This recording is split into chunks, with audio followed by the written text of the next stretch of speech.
Welcome to Beneath My Rib, trail mix for your spiritual journey.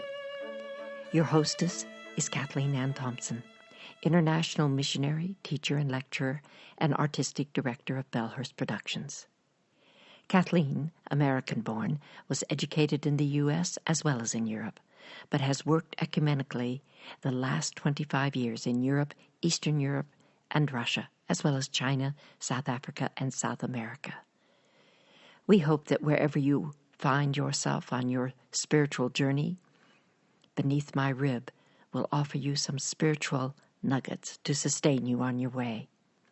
Remember that though your journey may be long, it is never alone. And now, Kathleen. Hello, everybody.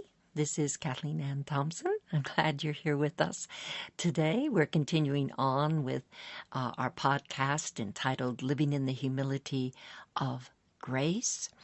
And it's a two-part podcast, so you might want to check the prior podcast, which was entitled How Our Offenses Hold Us Hostage. It'll give you some good foundation for this one, Choosing Wonderland and freedom instead of our offense. How do we do that?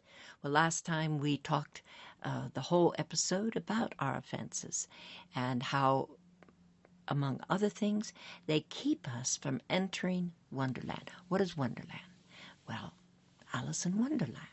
Okay? Alice became a very small little being and slipped into Wonderland, a land of incredible superlatives. And this is what Christ brought us back from the grave. After the cross, in the resurrection, he brought with him grace, a land of grace, a land of superlatives, where we have joy that's unspeakable, love that is unmeasurable, intimacy that is unimaginable. We have peace which is beyond understanding, a land of superlatives. He brought it back free for us, but our offenses are the padlock on the gates to Wonderland. So that's what we talked about in the last episode, and today we're going to center on choosing Wonderland and that freedom. 2 Corinthians 3:17. Now the Lord is Spirit, and where there is the Lord's Spirit, there is freedom. So, like Alice, we're looking for a way to make ourselves small and slip into Wonderland, the kingdom of Christ's grace for us. So I want to center a lot of our discussion today on the Spirit of the Lord. It is the pill, it is the potion, you might say, if we keep the parallel there, of getting smaller. What gets smaller in us? It's our ego, our pride that must get small and humble itself, because humility is the key that opens up that padlock on the doors to the kingdom of grace. Well, what exactly do we mean by the Spirit of the Lord? If it's our potion, if it's our pill to get smaller and get in, what do we really mean by it? If we go to Isaiah 61:1, it says, "The Spirit of the Lord is upon me, because the Lord has anointed me. He has sent me to bring good news to the oppressed, and to bind up the brokenhearted, and to proclaim freedom for the captives, and release us from the darkness of a prison." This is marvelous messianic prophecy, speaking of the Messiah. But we also can take this because, I'm going to show you, the Spirit of the Lord is given to us through Christ.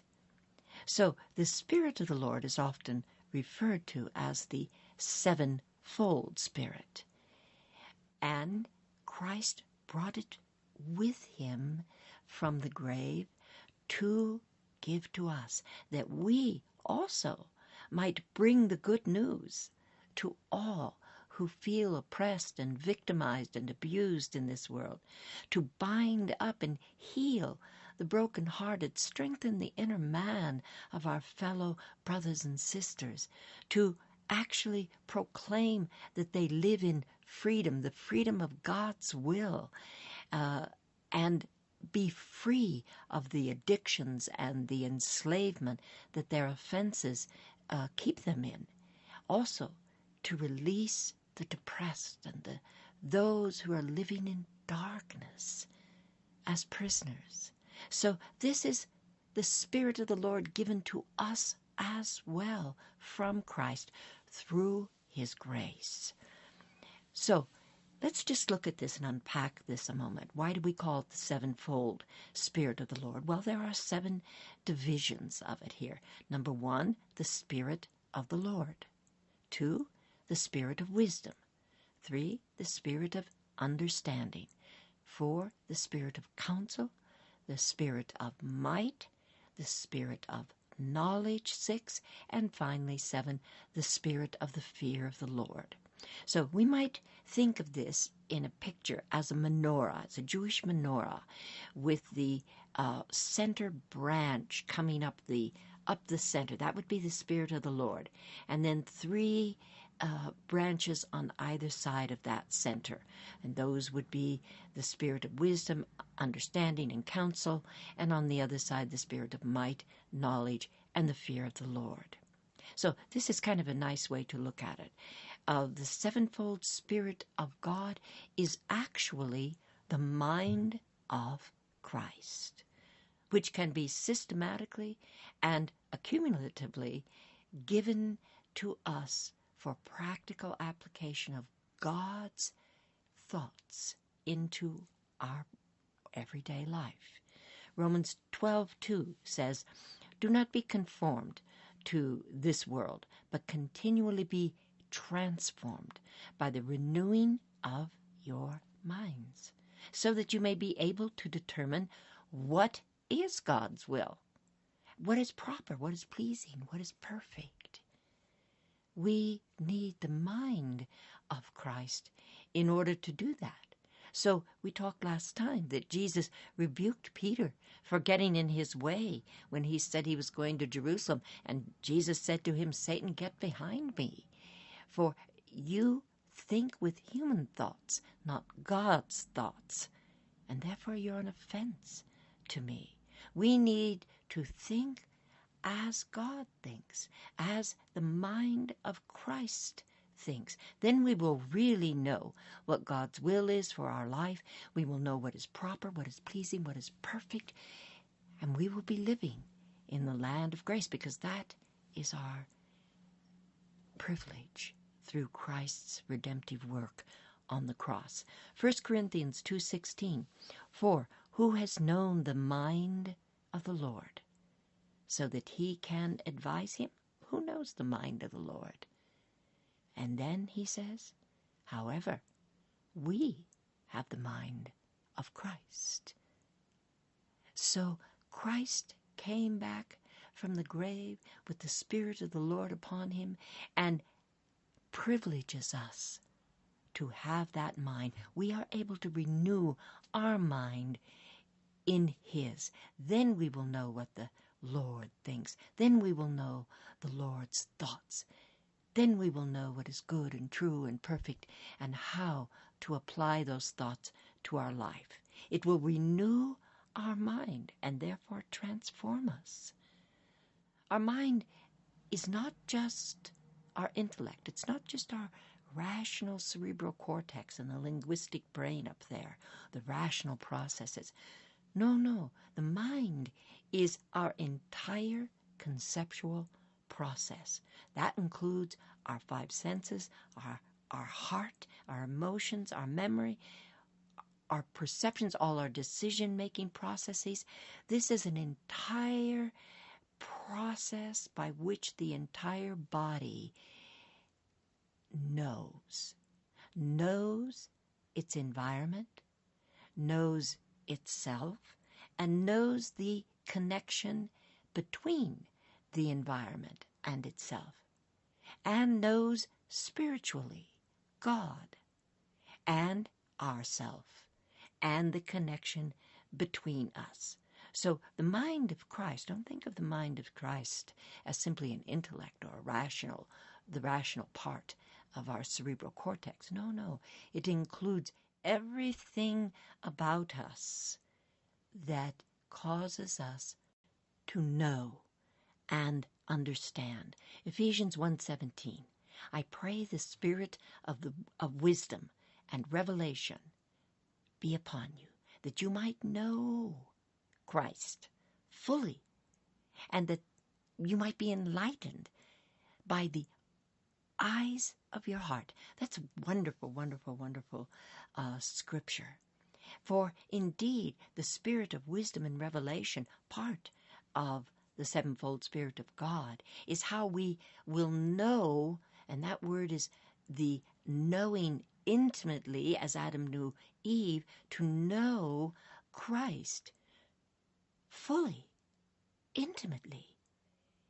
And therefore, we will also be enlightened. The actual eyes of our heart. Who knew our heart had eyes? Our heart can see. It can see with other senses and be enlightened. The Psalms say, may the Lord give wisdom to your heart and knowledge to your mind.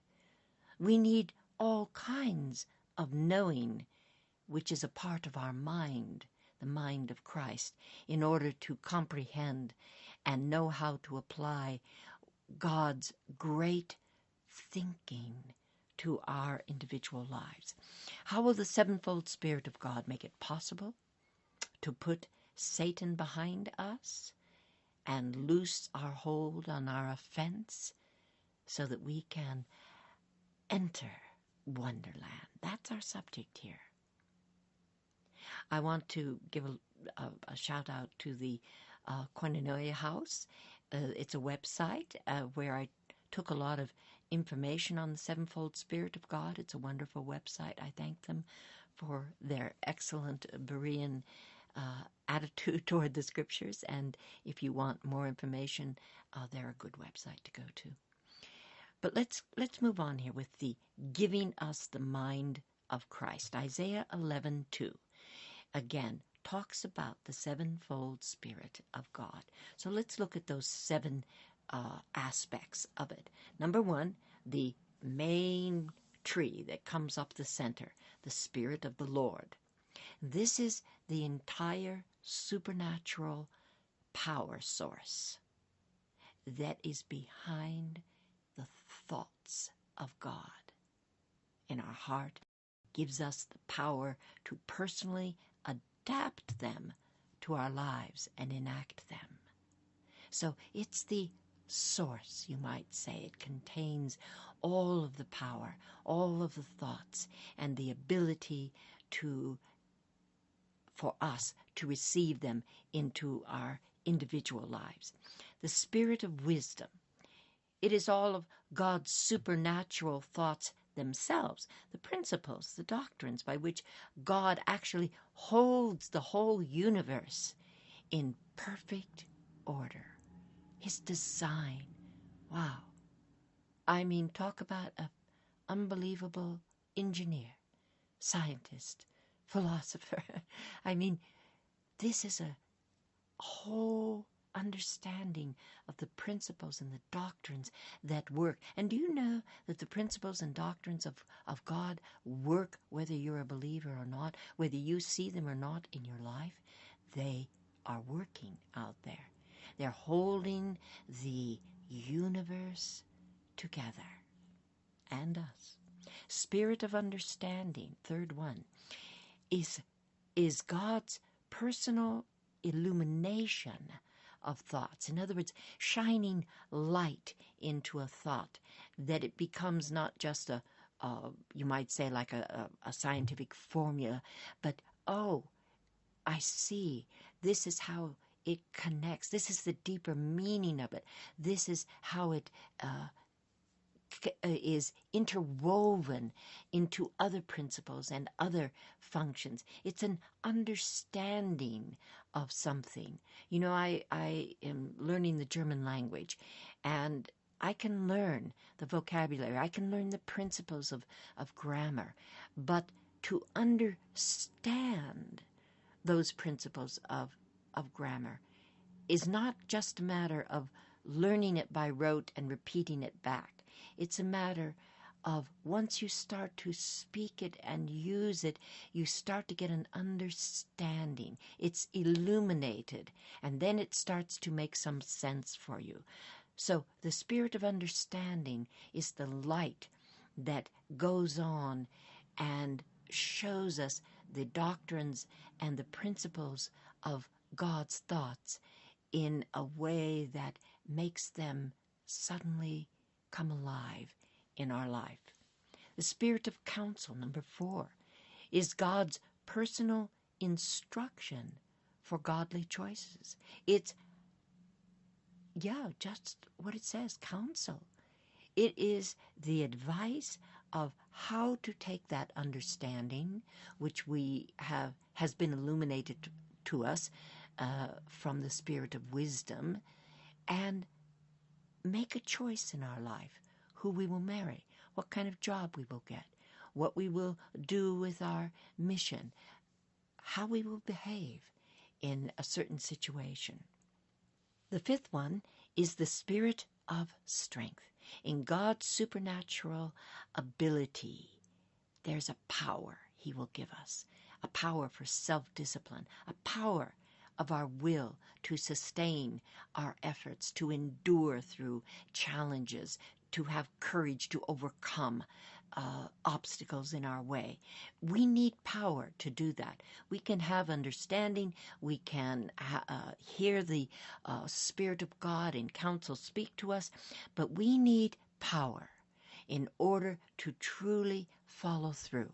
That's what Pentecost was about, when Jesus said to His disciples, wait until the Spirit comes upon you that I have sent. He will give you the power to witness, the power to live the life. I remember so distinctly in my life at one point where I had a very special visitation from God, and after that there was a power to speak the truth of God's word like I never had before. Never had it before. Always felt sort of uneasy in many situations, speaking about difficult aspects of God's truth. Now I didn't. Now I felt no fear at all. So this is what the spirit of strength is for us: the ability to use self-discipline, will, courage, all of those things, and actually carry through on those thoughts that have been revealed to us and advised to us. The next one, the spirit of knowledge. This is the 6th one. This is seeing God's thoughts manifest in our life actions. The ability to see actually how God's thoughts, His principles, His doctrines, His advice, the understanding is actually coming out in our life. I can't tell you how many people I speak to on a regular basis, and because I teach hundreds of students every year, I have lots of people to talk to. And so many say, I don't see God working in my life. I believe in Him, and I pray, and I try to live according to His will, but I just don't see Him really present in my life.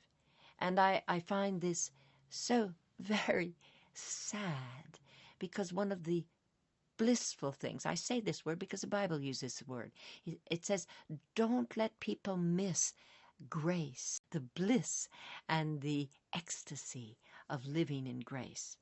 And it is blissful, it is ecstasy to see God operating in your life. And if we don't see it, if we're blind to it, we are just like people that have had amputations. Part of us has been amputated. We don't have that awareness. And that's very sad because it's one of our great riches in life. I had an incident recently where I rent a lot of cars, and there was an agent at one of the car rentals at the Munich airport who somehow, out of the blue, for no reason, I have no idea why, started recognizing me every time I came there. And he wasn't necessarily waiting on me. He might be 3 or 4 agents down the row, but he would always spot me. Absolutely uncanny. In all those people there, he would manage to spot me, and he'd wave his hand very loud and say, "Hello, Frau Thompson, how are you?" And it was so strange because this is quite un-German. And he would just didn't care. He didn't care what anybody thought of him. And I don't know why he did that. I don't even remember him waiting on me. I imagine he did at one moment. But this had gone on for a year. It came to a situation where a few weeks ago I had a problem there, and there was some kind of difficulty with the Europcar Center, and they had managed to block my driver's license, and I was really stranded at the airport because I lived 2.5 hours away from the airport, and I had a big 24-hour turnaround and had to be on a plane going somewhere else in 24 hours. I needed to get out and back, and I was stranded there. And he saw me. And he said, hello, Frau Thompson. Of course, he says, is everything all right? And I said, Nein. and he came over. He just inserted himself into the situation, rather took over in a very nice way, but with quite a lot of, I would say, authority. He was not the station chief. And making a long story short, this situation went on for 2 weeks, including me going to Poland and him contacting me in Poland and me coming back. But in all of it, he came to my aid in such an unusual and personal way. He was definitely there to protect me. He was definitely there to provide for me. He was absolutely assuring, comforting, and he carried things through with absolute precision till finally things were absolutely resolved, and I was never stranded. He always managed to find a way out of the immediate need that I had.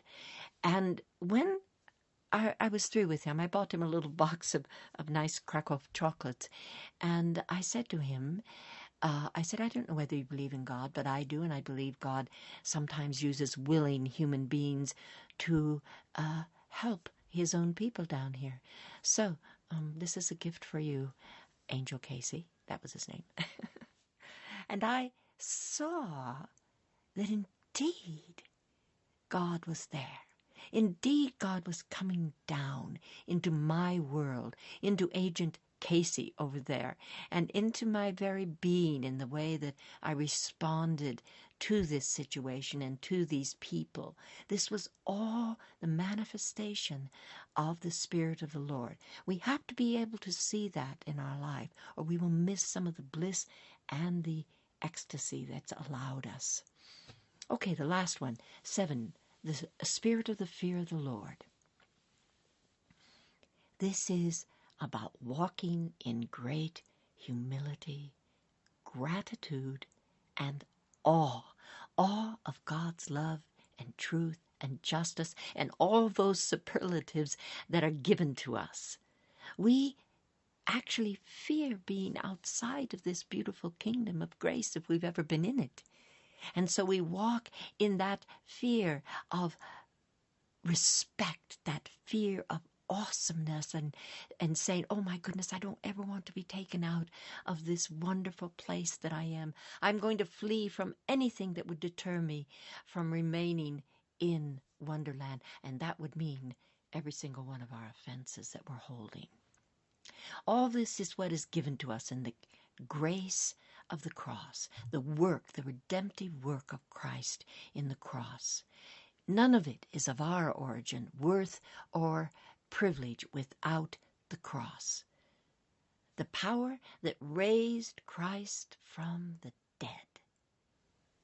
This is what he brought back to us in the Spirit of the Lord. However, before we renew our mind with the mind of Christ and are transformed by it so we can enter the kingdom of grace, let's go to our offenses once more and talk about the means by which we need to move in faith and meekness in order to let go of our offenses. If we're going to let go of those offenses, put them behind us, as Jesus said, and move on into the kingdom of grace, we will need to do so with two things, faith and meekness. So let's look first at faith. To let go of the need to see justice. This is a huge thing in our life. We are offended. We want to see justice done. We have a sense of justice because we are created by God, and God is just. He is absolutely, perfectly just. And we desire justice. We see somebody else offended, we want justice for that person. And this is what we must let go of in this aspect. You see, we are not judges. We cannot condemn. We cannot pass sentence and judgment on anyone. This belongs to God and to God alone. Now, we can evaluate, and we should. We should evaluate very strongly and with a great deal of practicality, but without a judgment sentence and without requiring punishment for that offense. Matthew 16:27 says, "The Son of Man is going to come with his angels in his Father's glory, and then he will repay everyone according to what he has done." That includes us. You see, God is just, and God will bring perfect and absolute justice upon this earth. And we have to trust God for that. We have to trust that injustice will not be allowed to go forth without a judgment on it, a sentence passed on it. But we also have to understand that this is God's prerogative. This is his mandate. This is his authority alone. And we have to let go of that need to see justice enacted upon our offender. Trusting God's justice to be enacted for us. Let's look at Galatians 5:1. "For if through one man death ruled because of man's offense, how much more will those who receive such overflowing grace and the gift of righteousness rule in life because of one man, Jesus, the Messiah?" You see, we would only bring condemnation upon our offender. Jesus will bring overflowing grace and the gift of righteousness. God asks us to give the grace of Christ given to us, to others, and to let go of our offense. Now, he doesn't mean that we should whitewash the offense or the offender and ignore its consequences on our life, or not to move in a practical way to remove the influence from our life. But ultimately, we must renounce our right to have punishment served on all of our offenders. Instead, we must believe that God will enact perfect justice to all in his time. Sometimes we will find that justice through our own societal judicial system can be an appropriate action to bring justice in part or whole to a situation. But what I'm speaking of spiritually is not that. I'm speaking of the wound of injustice in our soul that demands punishment to the wounder. Whether the partial or whole justice which we may or may not achieve by appropriate means in our practical life, we must completely release the injustice of our soul wound to faith that God will bring perfect justice to it, that He will move on our behalf, heal our wound, and show us the practical way forward. We must seek God, that the grace of forgiveness flows through us to the offender, ourselves included. So we talked last time that offenses are against other people, groups of other people. They are against God Himself, and they are against ourselves. So this applies to all offenders. When we have been offended, we have an advocate in heaven. It's Jesus. And He will take care of justice. The Spirit of the Lord will take care of counsel and understanding and healing and strength to move on past that offense in a practical and efficient way. Jesus said to Peter, who was an offense to Him, "Get behind me." He removed the offense.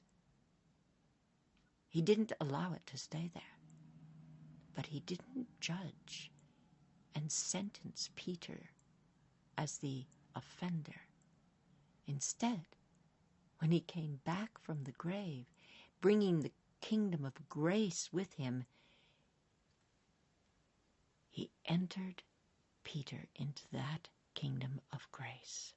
James 1:19. You must understand this, my dear brothers.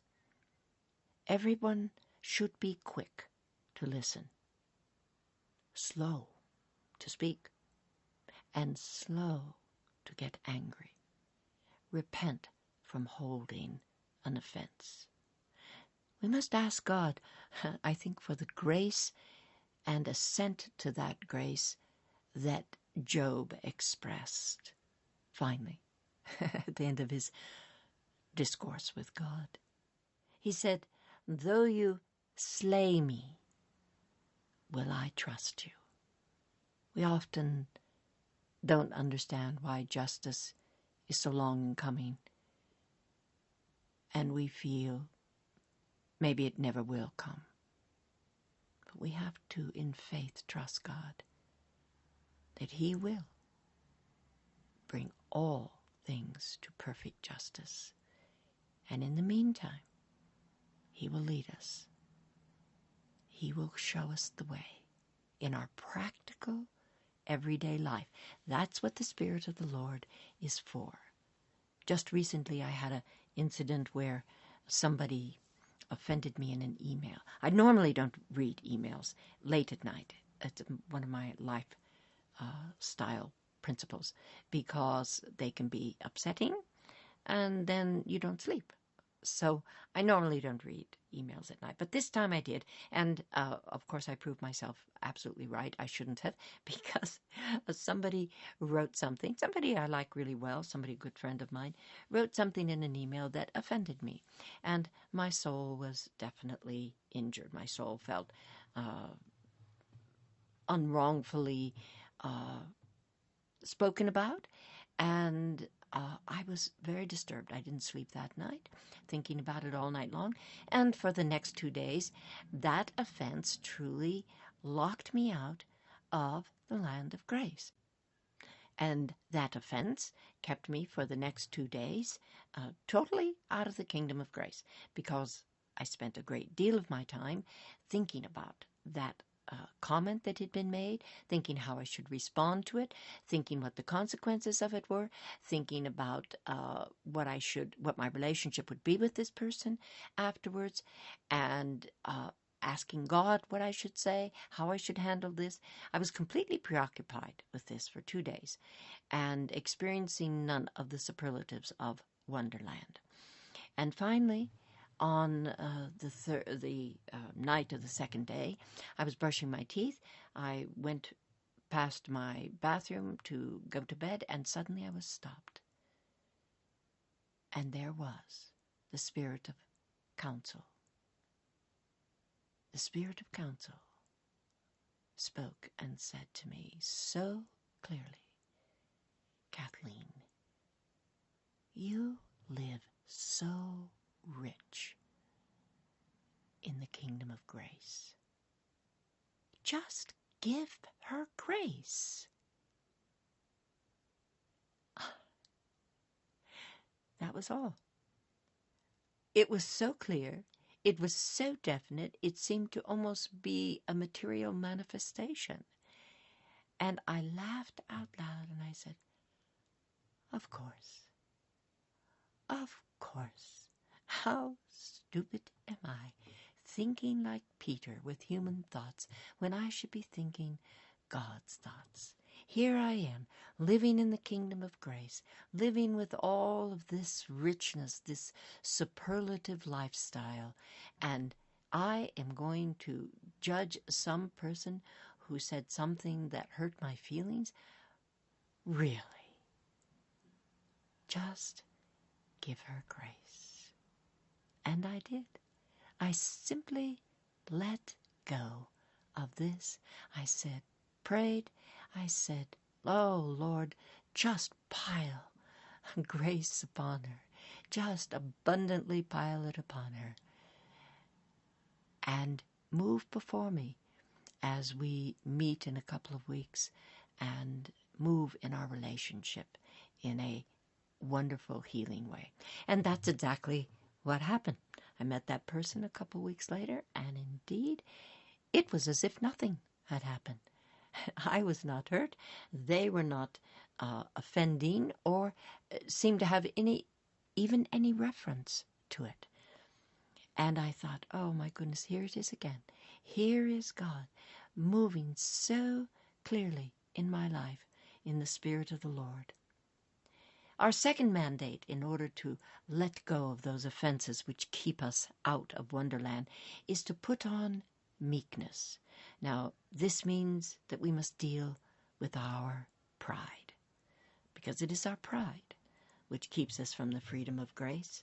Our pride says, I'm a victim, and you are to blame.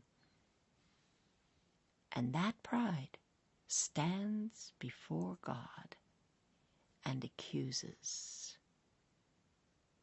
That's what the enemy does to us. It stands before God and accuses, makes accusations against us. We are blocked to get in to the kingdom of grace as long as we are accusing. Ezekiel 26:17. Your heart grew arrogant because of your beauty. You annihilated your own wisdom because of your splendor. Then I threw you to the ground, and in the presence of kings will give them a good look at you. Wonderful, wonderful description of Satan being thrown out of heaven, and God's worship leader, his great and beautiful minister up there. And why was he thrown out? Because his heart was prideful. He was so beautiful. He was so splendid. And he was so enamored with himself that his pride, what did it do? It annihilated, it destroyed wisdom, God's wisdom, the spirit of wisdom. It destroyed it. And he began to act out of his pride in a rebellious way to overthrow God's throne. So God threw him out. He ridded himself of the offense, we might say, threw him to the ground and said, let's let the earth take a look at who you really are. Then they will understand more clearly who I am. So we must not work in our pride.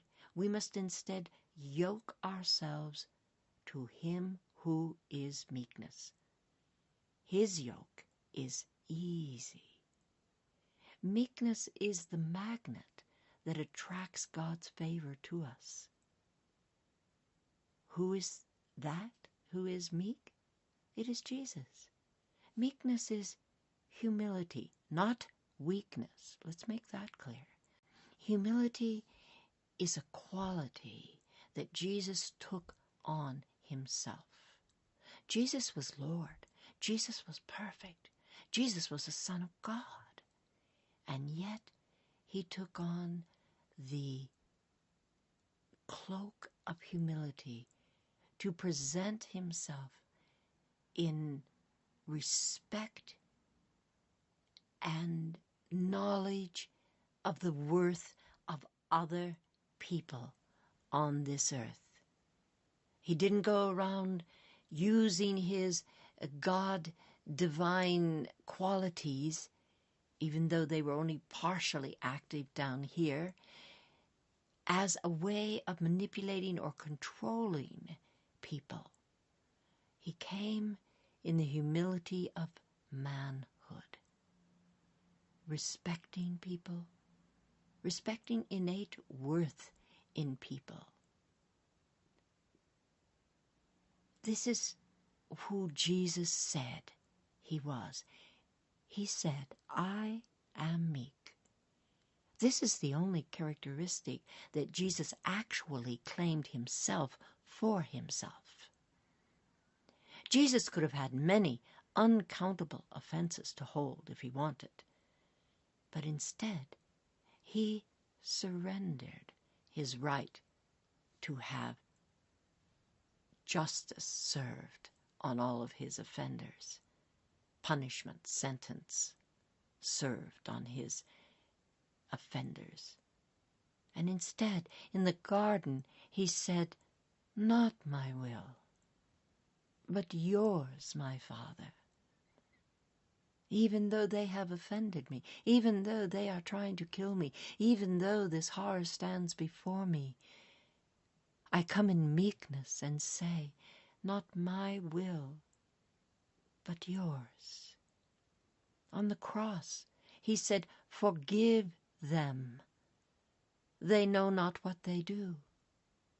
And that is true, because they did not have the Spirit of the Lord, the Spirit of understanding given to them. They were like Peter, thinking the thoughts that are human, thinking the thoughts that the world generates with its own worldly logic. They weren't thinking God's thoughts. They didn't see God's thoughts. If they had, they would not have crucified him. One has to embrace humility if we are going to live in grace. Living in grace. I love this phrase, the humility of living in grace. What is that really about? It's about surrendering our pride and our judging ego, our right to hold offenses and to judge ourselves in the world. And instead, we commit to living wholeheartedly, fully, in the absolutely unmeasurable love of God, the unspeakable joy he puts in our spirit, the peace that is beyond the understanding of our sometimes very negative circumstances.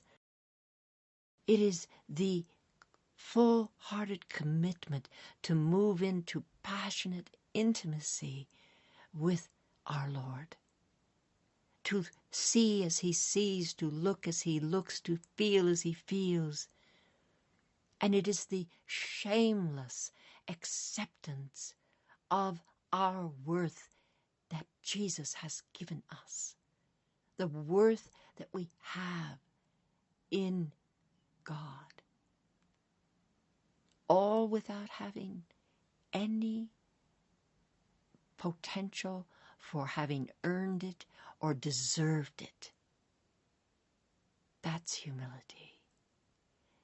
that is difficult for us to enter sometimes. We want to feel that we've earned our way, that we deserve it in some way, that we're qualified in some way to get it. But to understand that all of that richness, that wealth is ours, and we did nothing for it. We aren't at all qualified. We didn't earn any of it. But instead, actually, we had a load of guilt with us that Jesus took from us in order to get in. How do we think God's heart feels when we reject this kind of wealth, this kind of freedom in grace? His offer to us to come live in Wonderland. That's why I died. That's why I hung on that cross. That's why I bore the burden, the horror of the world's sin. For you, that you would be able to live in this wealth. The Spirit of knowledge revealed something to me a few months ago. Remember, the Spirit of knowledge takes the wisdom, the understanding of God's design and the illumination of those thoughts, and it applies it in our everyday life.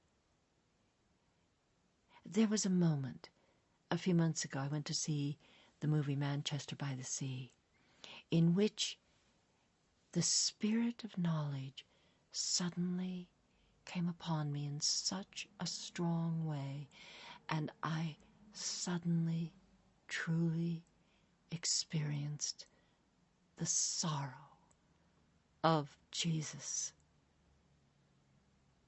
the sorrow of asking people, showing people, revealing to people the gateway to the land of grace, and having them reject it.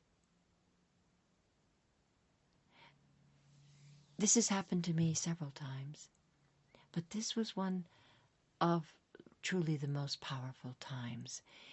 Let's just remember for just a moment that offenses, again, can be against people, groups of people, institutions, governments. They can be against God, against the deity himself. Also, they can be against ourselves.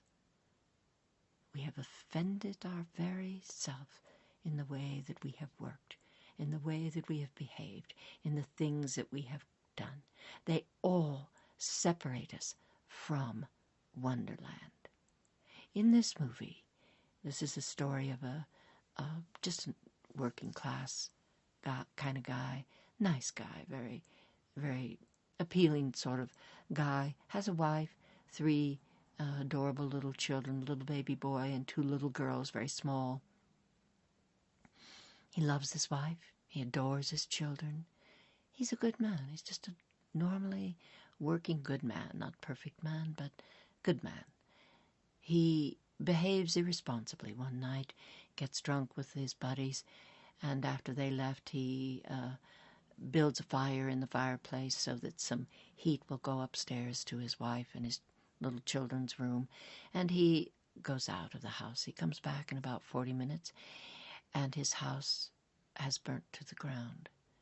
His house is engulfed in a torrent of flames. His children are dead. His wife is saved, and his life is completely ruined. He has so much guilt. The burden of guilt is so upon him. He tries to kill himself. He can find no worth in himself anymore. He leaves the area, goes to Boston, works in the most menial of jobs, and lives a life basically of penance, trying in some way to punish himself for this tremendous act of irresponsibility that took his children's lives. He is plagued with bouts of anger which explode out of him in very unpredictable ways, and on to people and things that don't have anything to do with the real anger, which is toward himself. And the man has no friends. He is really very isolated, unable to interact socially. The man's life is just one act of penance. And he needs to leave and go back to this little city, Manchester, in order to take care of some business. And during this time that he's there, he meets his ex-wife. And he meets her accidentally on the street. She has remarried and has now a little newborn baby boy. The meeting is, as you would expect, quite awkward, but quite amicable. This is many years later, and there is no real anger being voiced. There is no sense of real bitterness or anything like that. It's just awkward. It's very awkward. And it's a very short little meeting, but it's clear from the beginning that actually she would like to speak to him more personally, but he is really unable to do that. There is a second meeting that takes place just before he finishes his business in Manchester and goes back to Boston. She understands he's going back, and she meets him again, quite accidentally in the park. And once again, she asks if maybe they could actually have lunch together or something, indicating she would like to speak something more than just a greeting to him. There's clearly something on her heart. And he denies this invitation, says no, he doesn't really think so. And the conversation's quite awkward. Then she begins to cry. She senses that he is slipping out of her grasp there, and that she probably won't see him again. And she begins to cry. She begins to actually cry, not just a sentimental cry, but she begins to cry from such a deep, agonizing place in her soul that is truly heart-wrenching. At least it was to me. And she begins to tell him that she is sorry for the things she said, all the terrible, terrible things that she said about him at that time, and that she realizes she was wrong, that he too has as broken a heart as her, and that she forgives him, and that she loves him, and doesn't blame him. And she is trying to do this through gasps of sobs, trying to get this out. It's just coming out sort of like somebody vomiting, the need to get it out. And he absolutely cannot receive this. At this point in the movie, I began to sob as she was. I began to feel my whole soul heave and contract and agonize in such sorrow and such pain. And I began to see Christ. I began to see his heart and what his heart feels like when man refuses his invitation for grace. I'm always asking in my prayers, Lord, please tell me, show me how you feel. Tell me what you think. Show me how you see a situation. Show me how you see me. Show me what your heart feels. I want to feel what your heart feels. And that night, in that movie, God did that. He let me feel a little tiny sliver of what his heart feels when man rejects his offer of grace. This man in the movie is just unable to receive it. He doesn't get angry, he doesn't shout, nothing like this. He simply says, no, there's nothing there. It's okay, no, it's okay. And he goes. And the man is in total denial of his offense against himself and unable in the portion that he does recognize to remove that offense, that accusation against himself, that need to see justice served on himself, a sentence passed, a punishment done on himself. He's unable to take simply the grace of forgiveness and the gift of love that his ex-wife is offering him at this moment. For me, it is an experience I will never, ever forget. It lives still in my body. We as a people, if we do not get a hold of the impact of our Adamic sin and the knowing that if we confess that sin, that, as I said in the prior podcast, I have broken every single one of the 10 Commandments, at least in thought. That is a guilt that stands between me and God. But if we confess that,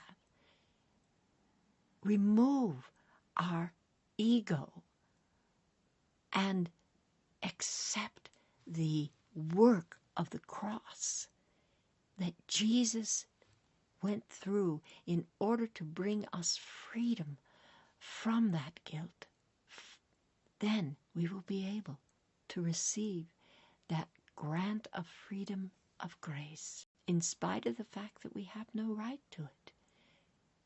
Nevertheless, we'll be able to live, and we must live, in the fullness of that richness and that grace. We can have nothing except gratitude, praise, and awe to sustain our constant humility in the land of grace. We must truly surrender our ego, our pride, and have faith in God. Then we can walk right in to that kingdom of grace without the burden of that Adamic guilt or the daily guilt we acquire for ourselves in our personal sins. If you're afraid of that word surrender, well, then we can say that you have judged God and have an offense against him because you've said he's not trustworthy. I couldn't surrender myself to God because I can't trust him. And I can't trust that the kingdom of grace will allow me to live there without my sin. So, if we're afraid to surrender, we need to really look at that. But in fact, he is trustworthy. He is faithful. His mercies are forever and ever, and they are new every morning, and there is no shadow of turning in him.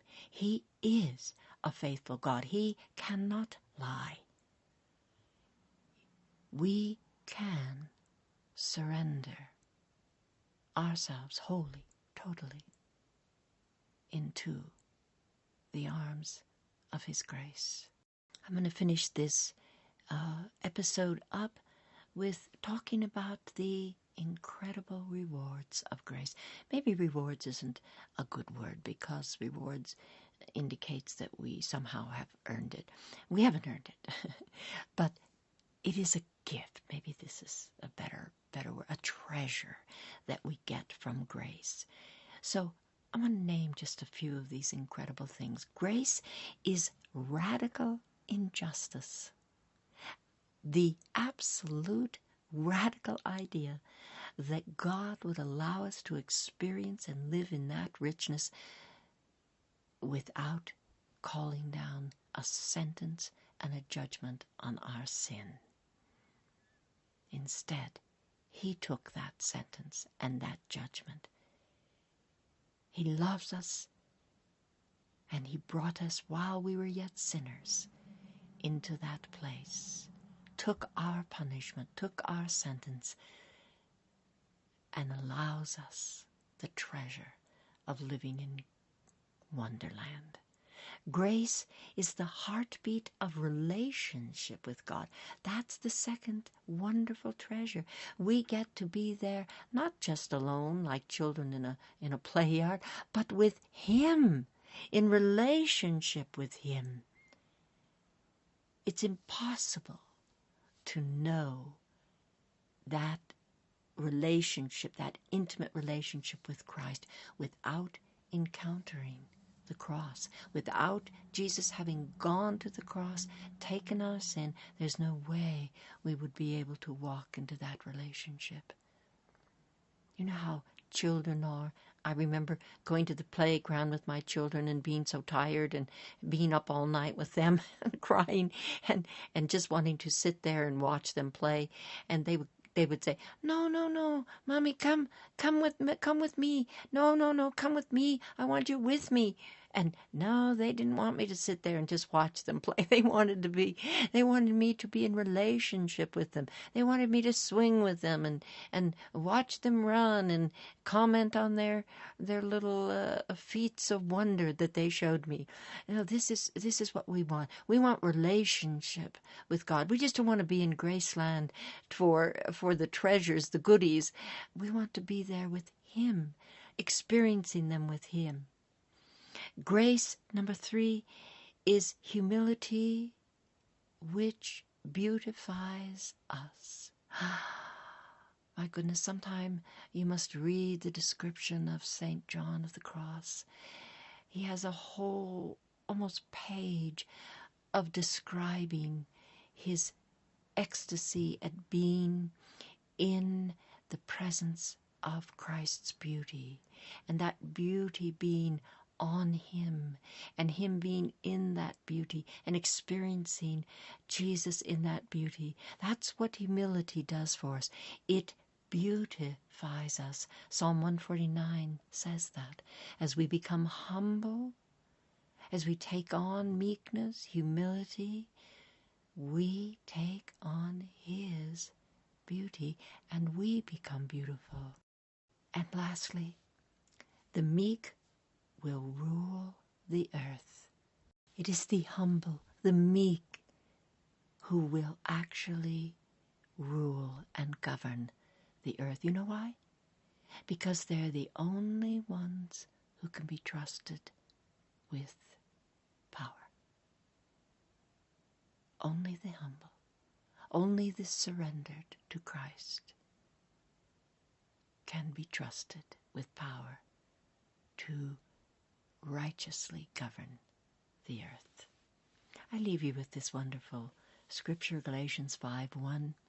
The Messiah has set us free so that we may enjoy the benefits of freedom. So keep standing firm in it and stop putting yourself under the yoke of slavery again. Our offenses that are held in us are bondage. They are slavery. Instead, move into freedom, which is the land of grace.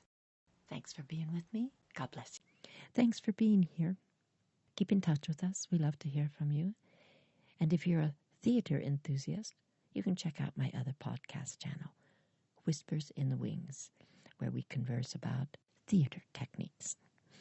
Till our next episode on Beneath My Rib, this is Kathleen Ann Thompson, wishing you inspiration and strength on your spiritual journey. You've been listening to Kathleen Ann Thompson on Beneath My Rib. Please visit us at www.bellhurst.com.